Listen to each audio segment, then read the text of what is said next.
ಬರ್ಬೇಕು ಅಂತ ಹೇಳಿ ಕುಮಾರಸ್ವಾಮಿಗೆ ಅವ್ರ ಮಗ ಮುಂದಕ್ಕೆ ಬರ್ಬೇಕು ಅಂತ ಆಸೆ ಇದೆ, ಇವ್ನು ಮುಂದಕ್ಕೆ ಬಂದ್ಬಿಟ್ಟಾನ ಅಂತ ಅದಕ್ಕೋಸ್ಕರ ಮಾಡಿದಾನೆ ಅಂತ ಹೇಳಿ.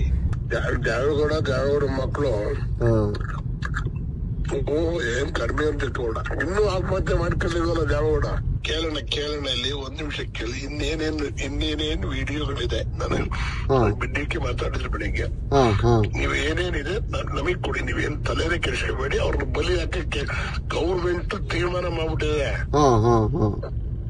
ಅರ್ಥವಾಯ್ತಾ? ಸರಿ ಸರಿ ಸರಿ ಅಣ್ಣ. ಏನ್ ಈಗ ನೀನೇನ್ ಪೆನ್ ಡ್ರೈವ್ ಅನ್ನ ನಾಕ್ ಮಾಡಿ ಹಾಸ್ಪಿಟಲ್ ಹಂಚಿಲ್ಲ, ಹಂಚಿದ್ರೆ ತಪ್ಪೇನಿದೆ ಹೇಳಿ?